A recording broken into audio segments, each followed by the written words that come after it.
Hi hello welcome to జై Mudiraj media. Medak జిల్లా పెదశంకరంపేట మండల ముదిరాజ్ సమన్వయ కమిటీ వారానికి 2 గ్రామాల్లో ముదిరాజుల ఐక్యత కొరకు ప్రచారంలో భాగంగా 24వ సమావేశం బద్దారం గ్రామంలో ముదిరాజుల డిమాండ్ అయినటువంటి బీసీడీ నుంచి బీసీఏలోకి మార్చాలని, జనాభా ప్రాతిపదికన మేమెంతో మాకంత వాటా కావాలని, చట్టసభలో ముదిరాజులను గుర్తించాలని ఈ సమావేశం బద్దారం మాజీ సర్పంచ్ గాజుల వెంకన్న ముదిరాజ్ అధ్యక్షతన ముఖ్య అతిథులు టెంకటి మహారాజ్ కొత్తసాయిలు ముదిరాజ్, ప్రత్యేక ఆహ్వానితులు తాలూకా అధికార ప్రతినిధి ఎన్కేడి 1వ వార్డు కౌన్సిలర్ పత్రి రామకృష్ణ ముదిరాజ్, 9వ వార్డు కౌన్సిలర్ బాణాపురం రాజు ముదిరాజ్, రాష్ట్ర ముదిరాజ్ నాయకులు అల్లాదుర్గం లక్ష్మయ్య ముదిరాజ్, ఉమ్మడి మెదక్ జిల్లా కోఆర్డినేటర్ కరణం వెంకట్రవి ముదిరాజ్, మండల అధ్యక్షులు పల్లెబోయిన పున్నయ్య ముదిరాజ్, ప్రధాన కార్యదర్శి దారబోయిన శంకర్ ముదిరాజ్, వెల్పుగొండ మాజీ సర్పంచ్ బోయిని నారాయణ ముదిరాజ్, దాడి నరసింహులు ముదిరాజ్, శివాయపల్లి పోచయ్య ముదిరాజ్, అంజన్న ముదిరాజ్, మల్లేశం ముదిరాజ్, హోటల్ సాయిలు ముదిరాజ్, బేతన ముదిరాజ్, కమలాపురం ఉప సర్పంచ్ జాడు లింగరాజు ముదిరాజ్, బుజిరాన్పల్లి విఠల్ ముదిరాజ్, మల్లేశం ముదిరాజ్, విఠల్ ముదిరాజ్, మల్కాపురం సాయిలు ముదిరాజ్, ఉత్తలూరు సర్పంచ్ సతీష్ ముదిరాజ్, విఠల్ ముదిరాజ్, సాయిలు ముదిరాజ్, జోడు సత్యం ముదిరాజ్, పుట్టి నాగరాజు ముదిరాజ్, బద్దారం ముదిరాజ్ బంధువులు, మెదక్ మత్స్యశాఖ డైరెక్టర్ గాజుల బాగన్న ముదిరాజ్, మచ్చేందర్ ముదిరాజ్, రమేష్ ముదిరాజ్, తుకారాం ముదిరాజ్, ఈటెల శరణయ్య ముదిరాజ్, రాడి మురారి ముదిరాజ్, గోన్ల విఠల్ ముదిరాజ్, నాగభూషణం ముదిరాజ్ మరియు బద్దారం గ్రామ ముదిరాజ్ యువకులు, మహిళలు ఈ సమావేశానికి వచ్చిన బంధువులందరికీ భోజనాలు ఏర్పాటు చేసి ధన్యవాదాలు తెలిపారు. జై ముదిరాజ్. పెద్ద మనుషులు ఏమో మరి ఆకలి ఇట్లా అవుతుందేమో. నేను ఒక 5 నిమిషాల్లో మాట్లాడతా, ఎందుకంటే కులంలో నన్ను కూడా ఇక్కడ పిలుస్తారు కాబట్టి. ఈరోజు ముదిరాజ్ సమన్వయ సమితి ఆధ్వర్యంలో బద్దారం గ్రామ నా ముదిరాజ్ కుల బంధువుల కలయికకు, వాళ్ళని కలుసుకోవడానికి, వాళ్ళతో మాట్లాడడానికి అవకాశం ఇచ్చినటువంటి ముందుగా ముదిరాజులను ఐక్యత చేస్తూ ఈ కులంలో పుట్టినందుకు కులం యొక్క రుణాన్ని తీర్చుకోవాలి, కులానికి సేవ చేయాలనే ఆలోచన మరి శంకరంపేట మండలంలో పుట్టినందుకు యావత్ తెలంగాణ రాష్ట్ర ముదిరాజ్ బంధువుల నుంచి కూడా ప్రత్యేక ధన్యవాదాలు తెలియజేస్తూ ఉన్నాం. వాళ్ళకు రాష్ట్రంలో ముదిరాజులు ఉన్నప్పటికీ కూడా గ్రామంలో ఉన్నటువంటి ముదిరాజులను ఐక్యత చేయాలనే సంకల్పం వచ్చినందుకు ముందుగా నేను మొదటి నుంచి కూడా ఇక్కడ ఏర్పడినటువంటి ముదిరాజ్ సమన్వయ సమితి సభ్యులకు అందరూ కూడా పున్నన్న, శంకరన్న, సాయిలన్న, మీ బద్దారం వెంకన్న అందరి టీం కూడా ప్రత్యేక ధన్యవాదాలు, వాళ్ళకి పాదాభివందనాలు చేస్తూ ఉన్నా. ఈ కార్యక్రమానికి నేను ఒక ముదిరాజుగా, నేను స్వయం సేవక్, చిన్నప్పటి నుంచి కూడా మన శంకరపేట మండలం బద్దార గ్రామంలో మన ముందుగా ఉన్నటువంటి ముదిరాజు బంధువులు, అన్నలు, అక్కలు చెల్లెలు అందరూ కలుసుకునే భాగ్యం ఈ ముదిరాజు తల్లికి నేను పుట్టినందుకు, మీ అందరినీ కలుసుకునే భాగ్యము కలిపినందుకు, మరి ఇక్కడ నన్ను ఆహ్వానించినందుకు మరి ప్రత్యేకంగా ఈ యొక్క కార్యక్రమాన్ని శంకరపేట మండలంలో స్థాపించి రాష్ట్ర వ్యాప్తంగా కూడా మారుమ్రోగించుకుంటూ ఒక బునాది చేసినటువంటి మరి మన మండల నాయకులు, మన పేరునే పుణ్యం ఉన్నది అటువంటి ఒక పుణ్యాన్న, అందరి తల్లిదండ్రులు పుణ్యాన్న అనేది మరి జాతకం చూసి పెట్టేటవారు ఆయన పుణ్యం చేశారని చెప్పి అది శంకరపేట కాబట్టి అక్కడ మూలం పెట్టిండు. ఇది మొత్తం రాష్ట్రం అంతా మారుమవుతుంది కాబట్టి ఆయనకు ప్రత్యేక ముదిరాజు వందనాలు. మరి అట్లనే ఈ యొక్క వేదిక నుంచి ఆలోచించినప్పుడు పెద్దలు, నా తోటి మిత్రులు అందరు ఎక్కడి నుండో ఈ మధ్యన బాగా చైతన్యం వచ్చి ఎక్కడ ఏ మార్పులు మూల గ్రామంలో ఏం జరిగినా మరి నేను అనే ఉద్దేశం అనే ఒక సంకల్పంతో వస్తున్నటువంటి నా తోటి నాయకులందరూ, అందరికీ అన్న అందరూ కూడా పేరున ముదిరాజు వందనాలు చేరపరచుకుంటున్నారు. అయితే మనకు ఒక విషయము, గత చరిత్ర చూసే చాలా ఘనంగా ఉన్నది, కానీ మనము ఒక శాపం ఉన్నట్టుగా నాకు ఒక అనుమానం వస్తున్నది. ఆంజనేయ స్వామికి ఒక శాపం ఉన్నది. ఏమని? ఆయనకు ఎవరన్నా ఆంజనేయ స్వామికి నువ్వు బలవంతునివి, నువ్వు తలుచుకుంటే మొత్తం మీద భూమి మీద కాదు వాయువు మీద మనకు గాలిలో కూడా ఎగిరిపోగలుగుతావు ఆంజనేయ అని చెప్తే ఆయన బలం తెలుస్తుందంట. మరి మన ముదిరాజు కూడా బహుశా ఏదో శాపం ఉన్నట్లుదని అనుకుంటా. ఎందుకంటే ఇప్పుడు మన ముదిరాజులు అనేటోళ్ళు మరి మన గతంలో చిన్న చెప్తే చాలా పెద్దగా కూడా చిన్నగా చెప్తా నేను. మన పుట్టుక అన్ని కులాల కంటే ఉత్తమమైన కులం 360 కులాల కంటే గొప్ప కులం మనది. రామాయణంలో యయాతి మహారాజుకు మొత్తం మీద ఆయనకు 2 భార్యలు, ఒక పెద్ద భార్య, చిన్న భార్యకు 3, పెద్ద భార్యకు 2. మరి చిన్న భార్యకు మనము ముగ్గుట్ల మరి లాస్ట్ పురుడు అనే ఆయన యొక్క వంశం మనది. మరి చక్రవర్తి ఆయన ఎవరు? యయాతి మహారాజు ఎవరు? రామునికి ఆంజనేయునికి యుద్ధం కావడానికి ఈ యొక్క కారకుడు ఈయననే. కాబట్టి కారకుడు అంటే ఆయన తెలియక ఏదో మిదికెళ్ళి ఉంచినందుకు అది ఒక మునిశేష ఆయన రాముని యొక్క గురువు చేతిలో పడితే ఆ రాముని దగ్గరికి పోయి ఆయన దంపాలు కూడా ఉన్న మిదికెళ్ళి సపోజ్ భంగం చేసినట్టే పోయి ఆయన రాముడు చెప్పుకుంటే రాముడు సరే మాట ఇచ్చినందుకు ఇక అది ఎట్లా రాముడి పని దావా చేస్తామని చెప్పి ఈ యొక్క నాదుడు చెప్తే ఈయన పోయి ఏక్ మహారాజు మన తండ్రి మన కులం తండ్రి పోయి ఆంజనేయ స్వామికి దగ్గర బతుకుతామంటే ఆయన కాలం ఆయన ఒక మాట ఇమ్మని అడిగి ఆంజనేయ స్వామి దగ్గరికి పోయి శరణం చూస్తే ఆయన కాపాడిండు. మరి ఈ మాట కింద ప్రకారం రాముడు యుద్ధం పట్టిండు. కానీ దానికి రామునికి ఆంజనేయునికి యుద్ధమైనప్పుడు కూడా ఇది ఒక అంటే మూలకాల చరిత్ర మనది ఉంది కాబట్టి మన తండ్రి ఏక్ మహారాజు. తర్వాత మరి ఆ విధంగా అయితే మరి ఏమైంది? ఆయనకు ముందుగా చేసుకునే పెళ్ళాము, ఎన్నికలు చేసుకునే పెళ్ళాము ఇద్దరు తెలియదు. ఎన్నికలు చేసుకునే పెళ్ళాము 3 పుట్టినాక తర్వాత తెలుస్తుంది. ముందుగా పుట్టినటువంటి శుక్రాచార్యుడు ఆయన గురువు రాజా గురువు ఉంటాడు. నా బిడ్డ ముందుగా పెళ్లి చేయిస్తే రెండో పెళ్ళాము కుక్కును మళ్ళీ నువ్వు బాగా కారం ఎక్క చేసుకొని పిల్లలకి అన్నావు అని చెప్పి అల్లునికి శాపం ఇస్తాడు. ఆ శాపం ఇస్తే ఆ శాపం ఏమని ఇస్తాడంటే నీ వయసు ఎక్క అహంకారం ఇంకా 2 పెళ్ళాన్ని చేసుకున్నావు కాబట్టి నువ్వు ముసలం అయిపోవాలి, ఇప్పుడు అహంకారం ముసలం రావాలి అని శాపం ఇస్తాడు. ముసలం అయిపోతాడు. మరి ముసలి అయిపోతే అయ్యో నేను ఎంత పని చేసుకుంటే మా మామని తప్పు క్షమించు, ఇది తప్పు అయిపోయింది ఎట్లా చేస్తావు మామ అంటే సరే మంచిది మరి నేను ఎట్లా చేసినా మన మొగుడిని కాపాడమని బిడ్డ కూడా కాలు మోసాడు. రెండో బిడ్డ కూడా తండ్రి కాలు మొక్కితే అప్పుడు అంటాడు నీ కొడుకులలో ఎవరన్నా ఒకడు నీ ముసలితనం తీసుకుంటా ఒక 20 ఏళ్ళ 30 ఏళ్ళ 50 ఏళ్ళ 100 ఏళ్ళ తీసుకుంటా అంటే ఆయన రోజు కనుక నువ్వు సుఖపడతావు, ఆ వయసు నీకు వస్తుంది. తర్వాత మళ్ళీ వాడికి ఇచ్చేస్తే వాడు రాజ్యం చెప్తాడు. ఆ ముందులో పుట్టిన పిల్ల 2 కొడుకులు, వెనకెళ్ళి పిల్ల 3 కొడుకులు అందరూ పిలిచి అయ్యరా ఇట్లా నేను తప్పైంది 20 ఇట్లా అయిపోయింది కాబట్టి నా వయసు తీసుకోడు, ఇక్కడ నేను సుఖపడతా, ఇంకో 100 ఏళ్ళు బతుకుతా, మాకు మీకు ఇస్తారంటే 4 కొడుకులు మేము తీసుకోమంటారు. లాస్ట్కు ఉన్నోడు నీ తండ్రి పుట్టినా కాబట్టి తండ్రి కష్టం వచ్చింది కాబట్టి తండ్రి మాట ప్రకారం మా రక్తం పుట్టినా కాబట్టి నేను తీసుకుంటా, నాకు ఈ నాన్న సమన్వయ కమిటీ లీగల్ అడ్వైజర్ అయినా అయితే మేము పేరు మేము పుట్టించుకొని ఏదో నడిపిస్తున్నాము. ఏదనకపోతే పలాని పేరు అనకపోతే కలవది అని మేము ఏ పేరు లేకుండా కూడా నడిపించినాం కొన్ని రోజులు. అయితే ఏమైందంటే ఆయన వీడియో అది మన టీవీలో వేస్తాడు కదా, టీవీలో వేసేట ఆయన ఏం చెప్పిండంటే అట్లా కాదే ఒక అధ్యక్షుడు ఇట్లా పద్ధతిని మొత్తం ఏమేమి మంది ఉన్నారో వాళ్ళకు ఏ హోదా ఉన్నదో ఆ హోదాను బట్టి చెప్తే మనకు చెప్పేటందుకు మాట ఉంటుంది. మరి అంటే మేము ఎవరు కూడా ఏ పేరు పెట్టుకోలేము, అధ్యక్షుడా ఏమన్నా అనేది ఏం లెక్క పెట్టుకోలేము. అట్లా నడిపించుకొచ్చినాం ఇప్పటి వరకు కనుక. అయితే ఇప్పుడు మరి మనోడు సర్పంచ్ ఉంటే ఏమవుతుందంటే మనకు తోలుకుపోయి ఏదైనా ఇప్పియగలుగుతాడు, చూపించగలుగుతాడు. మరి వేరేవాడు ఉంటే తెస్తాం చూస్తాం చేస్తాం అనేది ఉంటుంది. కానీ చేసేదే కానీ వాడు చేసేది 10 రూపాయలకు చేస్తాడు, 100 రూపాయలు తింటాడు. మనోడు 100 రూపాయలకు చేస్తాడు, 10 రూపాయలు కూడా తినడు. అది మీరు లెక్క పెట్టుకోరు ఎప్పుడైనా కానీ, ఏ ఊడైనా కానీ. ఈ ఊడైనా కాదు, మీరు మన చుట్టాలలో కూడా కొంతమంది అందరు అట్లనే లేరు, మన మీద లేమన్నట్టు మన పదవి లేని వాళ్ళు ఉండొచ్చు.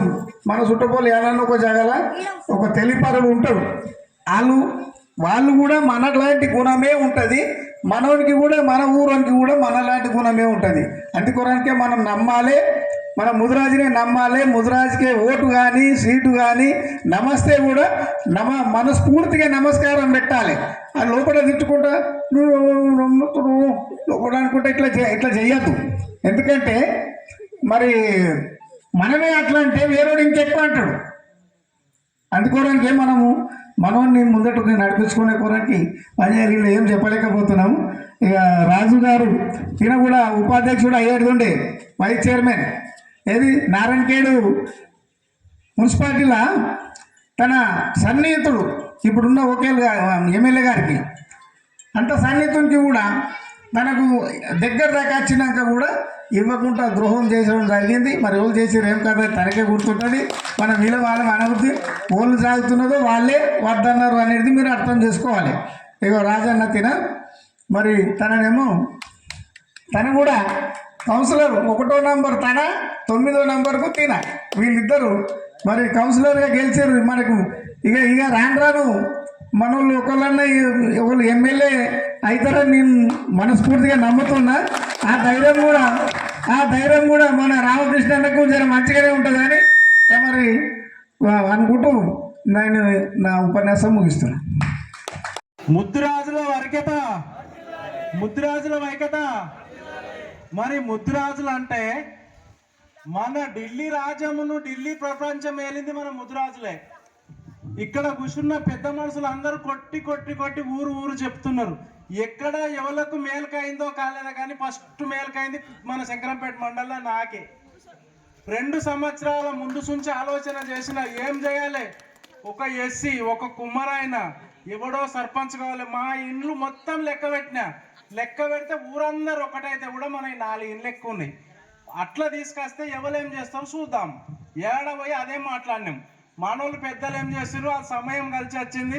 అక్కడ గంగమ్మ కాడ శంకరంపేటలో మీటింగ్ పెట్టినాక అట్లా 2-3 ఊరు అయినాక మా ఊరికి పోయినాం. అయ్యా నేను ఇస్తే నీకు బాధ అయితే ఉండొచ్చు, నీకే ఇస్తా అవకాశం నువ్వు ఉండాలి అంటే సరే అన్నారు. ఇచ్చితే ఏమైంది, మా ఎంబడి ఒక 20 మంది ఎస్సీలు వచ్చారు, 3 కాపోళ్ళు వచ్చారు, 9 మంది కుమ్మరోళ్ళు వచ్చారు. ఇక ఆడ ఏముండదు ఎవ్వలతోటి కాలేదు తట్టుకునుడిగా. చక్కగా మేము కూడా అందరం మీ ఎంబడి వేస్తాము. నాకు అక్కడ ఒక పోటీ చేసి అంటే హార్ట్ అటాక్ సుధరాయించింది, నేను చచ్చిపోతా ఎట్లా చేస్తావు నన్ను మీ ఎంబడేస్తామంటే సాక్షుడు ఏమద్దు వస్తేరా నువ్వు సావక చేయక అని చెప్పి తోలుకొచ్చినాం. మనం ఇప్పటిదాకా ఏం చేసినాం అంటే ఇప్పటిదాకా పెద్దలు అందరు చెప్పారు బాంచత్వం చేసినాం అందరి దగ్గర. అయ్యా మన మంచితనం ఏంటంటే ఆ పాటల్లో చిక్కడరా పోన్ రానన్నారు మనోళ్ళు ఆడికి పోతారు. ఇక్కడికి ఈ యొక్క గౌడ సభ చిక్కడ నిలుచుకుని వీళ్ళ కాళ్ళకు దీనికి బాంచత్వమే చేసుడు. కానీ మనం ఇంకా ఏం బాగుపడ్డది లేదు. బాగుపడాలి మనం మేలుకోవాలంటే మనం చింతపొల పండ్లో దుంపగడ్డలో చేపలో రొయ్యలో కాదు, ఎంతనన్నా దయచేసి కష్టపడి పిల్లలు చదివిపిస్తే వాళ్ళకు జ్ఞానం పెరుగుతుంది. జ్ఞానం పెరిగితే తెలివేస్తే రేపు మన పిల్లలు కలిస్తే మనకు ఒక్కొక్కరు అయితే భవిష్యత్తులో తీసుకుపోతారు. రాజకీయ నాయకులకే విలువ, డబ్బున్నోళ్ళకే విలువ. డబ్బు లేకపోతే విలువలేదు, రాజకీయంలో లేకపోతే విలువలేదు. మనం ఎవరికి బాంఛతమై చేయిచాపి తాగనికో పీగనికో అడుగుడు అవసరం లేదు. మనం కష్టపడి మనం చేయాలి. భక్తి అయినా పార్టీ అయినా మన అంశం కోసం ప్రయత్నం చేసుడు అయినా. ముఖ్యంగా నా ఆడతల్లులకు చెప్తున్నా ఏంటిదంటే మీ అందరికీ నమస్కారం చేసి చెప్తున్నాం, మన ఇంట్లో పిల్లలకు కూడా ముద్రాజ్ దాంట్లోకి వండి మంచిగా చదువుకోండి, మంచిగా ఉండాలని మీరు ఖచ్చితంగా పిల్లలకు మందు నూరి పోసినట్టు పోయండి. కొమ్మటోళ్ళు ఏం చేస్తారంటే వాళ్ళు మంచి నుండి ఆడుకుంటూ చేస్తారంటే అబద్ధం ఆడని మందిని ముంచని, అబద్ధం ఆడని మందిని ముంచనని వాళ్ళు ట్రైనింగ్ అట్లా ఇస్తారు. బిడ్డ ఎక్కడ పోతున్నారు, మన ముద్రాజు వాళ్ళకి ఒక్కటి ఎక్కడున్నా ఏడున్నా ఎవరికైనా అన్యాయం జరిగితే అప్పుడే మీరు అడ్డుకోండి. అట్లా చైతన్యం వస్తే మనం బాగుపడతాం. ఢిల్లీది మనం పెద్దలు ఉన్న జాగాలో ఇప్పుడు నరేంద్ర మోడీ ఉన్న దగ్గర మన పెద్దలు రాజమేలినోళ్ళు మనం బాంఛత్వం చేసి మనకు చిచ్చులు పెట్టి కయ్యం పెట్టి మనం ఇప్పుడు ఈ పరిస్థితికి తెచ్చారు. దయచేసి మనం ఆ పరిస్థితికి పోవద్దు.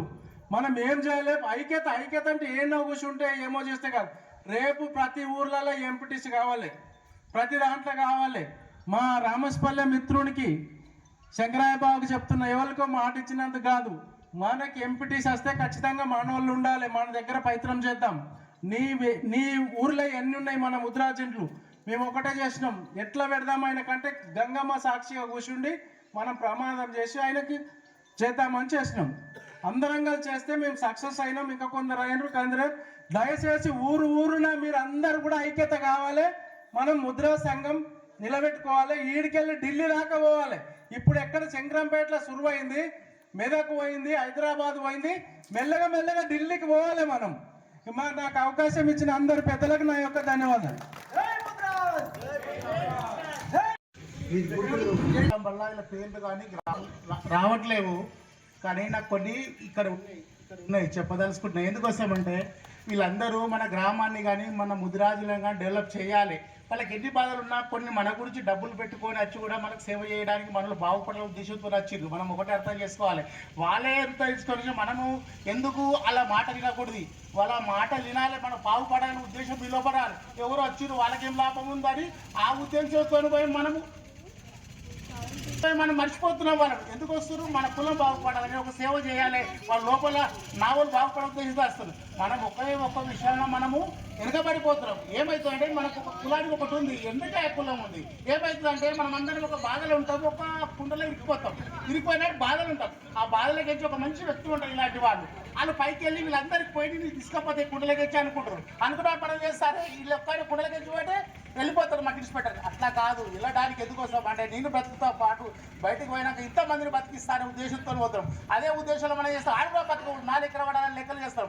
ఇలాంటిదైనా ఇప్పటికైనా ఎవరైనా సేవ చేసే వాళ్ళు ముందుకు వచ్చారనుకో వాళ్ళందరికీ మనం వాళ్ళకి సాయం చేయాలి, వాళ్ళకి హెల్ప్ చేస్తే వాళ్ళు మనకు వాళ్ళు చేసిన మంచితనం చూసి మనకు మర్చిపోరు. మనం ఏం చేస్తాడు, పైకి వెళ్తుడు అయినా బాగుపడతారు. నేనే మా గ్రామం విషయంలో ఒక మోసపోయినా నేనేం చేసిన మా ఆడపిల్లలు ఉన్నారు, మగ పిల్లలకు అందరికి హెల్ప్ చేసి వాళ్ళకి బండ్లు ఇప్పించిన, ఒక లారీ తెచ్చి బండ్లు ఇప్పించిన బతుకుతురు. తర్వాత బండ్లు ఇప్పించిన, పెద్ద బండ్లు ఇప్పించిన, అందరు సొసైటీలో పెట్టా. తర్వాత మా ఆడపిల్లలు ఉన్నా, నేను డైరెక్టర్ ఉన్నా, ఎక్కడ ఆ డైరెక్టర్ ఉన్నా, ఆడపిల్లకి అందరికి ఒక గ్రూప్ చేసి వీళ్ళందరికీ ఎల్పీఎస్ లోన్స్ కానీ బండ్లు కానీ ఫ్రీగా ఏమైనా ఇప్పిస్తే ఫ్రీగా వస్తాయంటే వీళ్ళు ఏం చేసారు, సార్ నన్ను కూర్చొని తెల్లడానికి కొంతమంది మాటలు నీ పైకి వెళ్తాడు, మీ వాటినాడు ఆడ పైకి వస్తాను ఉద్దేశం చెప్పాలని వీళ్ళు వింటున్నారు. అలా మాత్రం మోసపోకూడరమ్మా. మీరు అందరు చెప్తున్నా, నా ఉద్దేశం ఏమిటంటే నీ బాగుపడదు కాదు, నాతో పాటు నన్ను నమ్ముకులో బాగా చేయడానికి నేను ముందుకున్నా. కొంతమంది వేరే వాళ్ళు చెప్పాను అతను మాట వింటున్నారు, నన్ను మర్చిపోతున్నారు, మీరు నష్టపోతారు.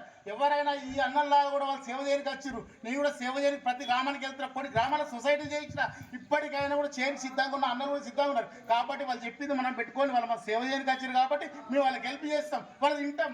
వాళ్ళు చెప్పిన వాటి విని మీరు పైకి రండి, లేకుంటే వాళ్ళు చెప్పిన పైకి ఏమొస్తుందో లాభం. అందుకు చెప్తున్నాను అనుకోండి. ఈ విధంగా నడిచిన రోజే మన ముద్రాజులో పైకి వస్తాం కాబట్టి నేను చాలా సంఘాలలో చేసిన, నాకు మర్చిపోతున్నారు కానీ వాళ్ళు డెవలప్ అవుతున్నారు, సంతోషంగా ఉంది. కొన్ని సొసైటీలో ఏమో తెలియదు, ఒక 29 సంవత్సరాల కింద నేను ఈ సంఘం అధ్యక్షుడు మీటింగ్ పెట్టిన, అప్పటి నుంచి కొన్ని గ్రామాలకు కూడా సొసైటీలు చేసిన, లక్షల రూపాయలతో బయటపడుతూ చాలా మంచి చేతున్నారు. కాబట్టి ఎవరు చెప్పిన మాట ఒక్కటి మీరు ఏం చేసుకోవాలంటే ఆయన లాభం గురించి చేస్తున్నారు ఒకటి చేసుకొని ఆయన మా సేవ చేయడానికి వచ్చింది కాబట్టి మనం కూడా చేద్దాం అనే మాట విన్నాడే బాగుపడతారని కోరుకుంటూ ముగించుకుంటున్నాం.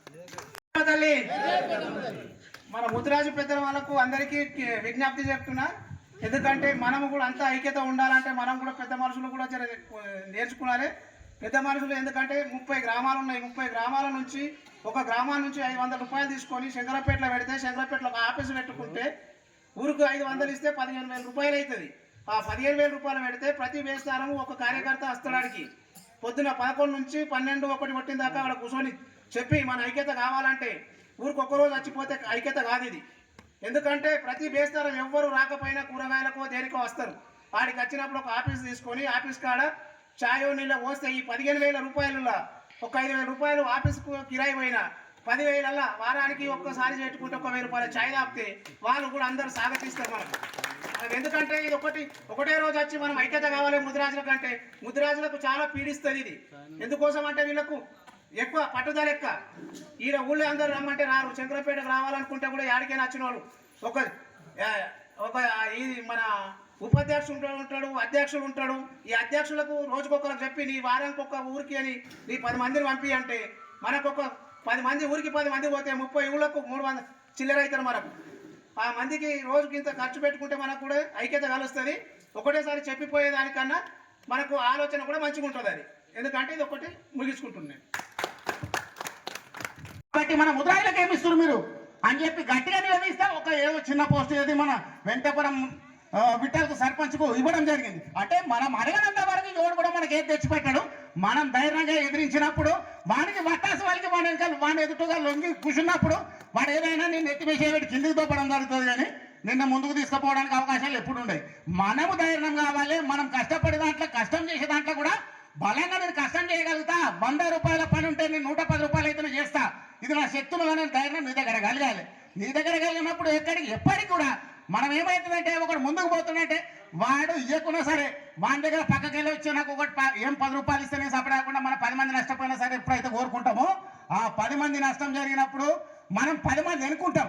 ఆ 10 మంది ముందట ఉన్నప్పుడు 10 మంది మనం ముందటేసి ముందట నడిపిస్తారని నేను ఈ సభాముఖంగా తెలియపరుస్తున్నా. ఎందుకనంటే మనం నేర్వాల్సింది కష్టజీవులము, కష్టంగా మనం పనిచేసి శక్తిగా ఎదిరించి అడగగలిగినప్పుడు మనకు అక్కడ స్థానం దొరుకుతుంది. ఆ స్థానం దొరికించుకోవాలంటే మనం ధైర్యంగా ఉండాలి. మనం ఎప్పుడైతే అక్కడ ఏదానికైనా లొంగి ఒక్కోడిని లొంగితే 100 మందిని నష్టపరుస్తామని మనం తెలుసుకోవాలి. ముందు ఒక్కోడవు నువ్వు లొంగడం వల్ల వెనుక 100 మంది ఉన్నారు నష్టపోయేటోళ్ళు, అది గుర్తెరగాలి ఫస్ట్. కూడా ఇప్పుడు నాతో పాటు ఉన్న సభ్యులే ఉన్నారు. ఇప్పుడు నేను కూడా 1989లో చిప్పలు కడుక్కుంటూ ఉంటే చిప్పలు కడిగి వచ్చిన తర్వాత ఇక్కడ రొయ్యలు చేపలు పట్టుకుంటా 89లో మాకు ఓళ్ళ శిక్షణ ఇచ్చారు. హనుమంతరావుపేట మా ముద్రాజు మా సభ్యులు మాకు ఓళ్ళ శిక్షణ ఇస్తే వాళ్ళకు గాలాలకు ఏదో ఛాన్స్ ఇస్తామని చెప్పినాం. వాళ్ళ కుటుంబాలు ఇప్పుడు మొత్తము మనం ముందుకు వేసారు. అక్కడ ఒక కుటుంబం అనేది ఎదుగున్నదా పాపం, వాళ్ళు ఒక్కసారైనా మనం గుర్తెరుగుతున్నామా? మన గురించి సాయం చేసిన వాళ్ళని ఎప్పుడైనా గుర్తెరుగుతున్నామా? వాళ్ళు వచ్చి మనకు ఆ శిక్షణ ఇచ్చి శంకరంపేటలతో పోటీ పడ్డప్పుడు మనకు ఆ సంఘంలో సభ్యులుగా చేర్చి ఆ సంఘాన్ని ఏర్పరచడానికి వాళ్ళు ఎంత సహకరించారు. ఇవాళ మనం గుర్తిస్తున్నామా వాళ్ళను? మనం బతుకుతున్నాము అని అంటే మనం బతికే దాంట్లో కూడా మన దాంట్లో మనమే. అరే 10 రూపాయలకు కాదు ఆశపోయేది, ఆ 10 రూపాయల సంపాదనకు 11 రూపాయలు చేయగలిగే శక్తి మన దగ్గర కలగాలి. మనం ఏమైపోతుందంటే 10 రూపాయలకు బదులు 9 వచ్చినా సరే రూపాయి ఇవ్వకుండా సార్ నాకు నేను ఇక్కడ కూర్చుంటా నా ఇంటికి రావాలంటే ఎక్కడికి వెళ్ళి వస్తుంది? ఓడన్న మునిగితే నువ్వు బతకగలుగుతావు, వాడు కట్టుకుంటే నీతో పాటు బరాబర్ పాలు పంచుకోగలుగుతాడు. అది నేర్చుకోవాలి మనం బాధ్యత. ఇప్పుడు ఎందుకంటే మనకు వాళ్ళ శిక్షణ ఇచ్చేపట్టుకనే కదా ఈరోజు మనం ఈ స్థానంలో లాల్మన్ సింగ్, ఇప్పుడు మనకు నారాయణ రెడ్డి మా మాజీ సర్పంచ్, వీళ్ళు రావడం వల్ల మాకు మనిషికి 3000 లోన్ వచ్చింది. 3000 లోన్ వస్తే సంఘానికి 1500 మాఫీ పైసలు తీసుకోవడం జరిగింది. 1500 మేము అప్పు కట్టుకోవడం జరిగింది. కానీ ఇప్పటిదాకా మమ్మల్ని ఏమైపోద్ది అంటే ఏం చేశారు వాళ్ళు ఏం చేశారు, ఎవ్వరు ఏం చేసేది ఉండదు. మనం పుట్టినప్పుడు మన చరిత్ర ఏమేమి చేయాలో మన వరకు చేస్తాం, మన తండ్రులు మనకెంత వరకు చేస్తారో మన పిల్లలు దాని మీద ఆధారపడి ఇంకోటికి ఏమో చేయగలగాలి. అది నేర్చుకోవాలి. మనమే చేసినాం అనేది కూడా రావద్దు. నేను అంటే ఎప్పటికీ నాది ఉండదు, ఎప్పటికీ నువ్వు ఉండవు. ఇవాళ నువ్వు ఉంటావు, రేపు పొద్దున ఇంకొకరు ఉంటారు, ఎవరైనా ఉంటారు, ముందుకెళ్ళగలుగుతారు. దాన్ని నడపడానికి మంచి ప్రవర్తనలో నడుస్తున్నప్పుడు దాన్ని మెచ్చుకోవడం జరగాలి. తప్పు ప్రవర్తనలు నడుస్తున్నప్పుడు దాన్ని నిషేధించడం జరగాలి. మనం ఎదించినప్పుడే వాళ్ళు అది తగ్గడం జరుగుతుంది. ఈ అవకాశం ఎందుకంటే ఇప్పుడు రామకృష్ణ రాజన్నకు ఈ విషయం చెప్పిన మన చైర్మన్కు మన వైస్ చైర్మన్కు మనకు అవకాశం అంటే చూడండి అని చెప్పేసి అవకాశం ఇవ్వమంటే కూడా అక్కడ మన స్థానం లేదు. వాళ్ళు ఎట్లయినా ఒత్తడానికి ప్రయత్నం చేస్తారు. ఎదుటి దగ్గర పోయి మనం లేచినప్పుడు మనకు ఎట్లయినా ఏదైతే మనం ఉన్నమైతాం, మనకు సపోర్ట్ కావాలంటే ఆర్థిక స్తోమతలు తక్కువ మన దగ్గర. కాబట్టి ఆ ఆర్థిక స్తోమతలకి ఎందుకంటే తాగడం లోపల పిల్లలకైనా కూడా ఇవాళ చెప్తున్నా తగ్గింపు తాగి తాగడం ఎందుకంటే తాగండి, కానీ కష్టం చేస్తున్నారు, పొద్దున తడిచిపోయినాము మీరు తెచ్చిస్తున్నామా కానీ అనుకుంటుండొచ్చు. కానీ తాగే దాంట్లో కూడా కొద్దిగా విలువతో తాగండి. మీరు 1-2 గ్లాసులు తాగేది 1 గ్లాసుకు తగ్గించండి, దానికి వెళ్ళి సగం గ్లాసు తెచ్చుకోండి. రోజువారీగా మీరు తాగడం వల్ల మీ కుటుంబాలు నష్టపోవడానికి కారణమవుతున్నాయి. చేసిన కష్టం మీరు కష్టం చేయకుండా మీరు దానికి వృధా చేస్తున్నారు. అది ఎవరికి? గవర్నమెంట్కు నడపడానికి కోసం. గవర్నమెంట్కి నడిపితే నువ్వు ఇడికెళ్ళి పోయినా వ్యవస్థ ఇడికెళ్ళి 10 రూపాయలు పంపిస్తే ఆడికెళ్ళి రావడానికి నీకు చాలా కూడా చేరదు. ఇది వచ్చేసరికి ఒక్కోడికి అమ్మ ఇదేమో వచ్చింది గవర్నమెంట్ ఒక్కొనికి ఇచ్చిందంటే ఇక్కడ 100 మంది మీద జేబులు కట్ చేస్తేనే ఒక్కొనికి లబ్ధి చేకూరుతుంది. ఎప్పుడైనా గుర్తెరగాలి, గవర్నమెంట్ మన ఇంట్లోకి వెళ్ళి పెట్టదు. మనం అడగకపోయినా వాడు ఇవ్వడు, అడిగినా కూడా వచ్చిన దాంట్లో కూడా కటప్ చేసి ఇవ్వడం జరుగుతుంది. ఎడికెళ్ళి ఇస్తారు చెప్పు? ఏ రోడ్ వేసినా సీసీ రోడ్ మంచిగా కావాలంటే వాడికి 13% ఇవ్వాలి. ఏంటి 13% 1% ఇస్తేనే వాడు వచ్చి బిల్ రికార్డ్ చేస్తాడు. గవర్నమెంట్లో జాబ్ పొందుతూ గవర్నమెంట్ జీతం తినుకుంటూ గవర్నమెంట్ జీతం తిన్నాక కూడా నీకు పర్సెంటేజ్ కావాలంటాడు. పని నాణ్యత కావాలంటే ఇడికెళ్ళి అవుతుంది కాదు మరి. ఎందుకంటే మనం ప్రశ్నించినప్పుడు ఆ వ్యవస్థను మనం మార్చగలగాలంటే మనం కింది స్థాయి నుంచి అందరం వ్యతిరేకించినప్పుడే, మనం గట్టిగా అడగదలిసినప్పుడు వాళ్ళు కూడా మార్పుకు కొంత ఇదవుతుంది. ఇవాళనే చూద్దాం. ఇప్పుడు మన కుటుంబాలను ఎప్పుడైనా తొక్కే ప్రయత్నం కాంగ్రెస్ తరఫున ఒక నీలం మధు గెలిచిండు. ఆయన గెలిచినాక కూడా ఆయన భార్యను గెలిపించడం జరిగింది. అక్కడ కూడా చైర్మన్ పదవికి రాకుండా రెడ్డిలు రాహుల్ అందరు కలిసి మళ్ళీ ఆయనను కూడా తొక్కేయడం జరిగింది. ఇలాంటి విధానం ఇవాళ కూడా ఒకటి సంఘటన ఎంతవరకు నిజమో తెలియదు.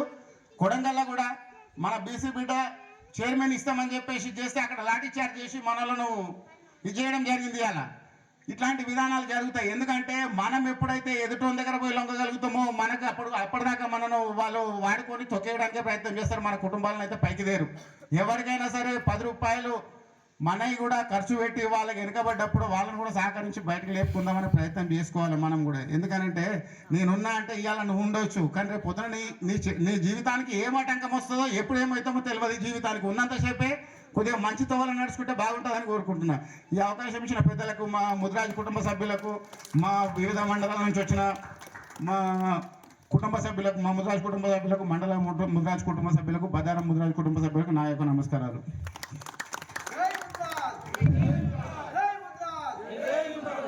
థ్యాంక్ యూ బాగా.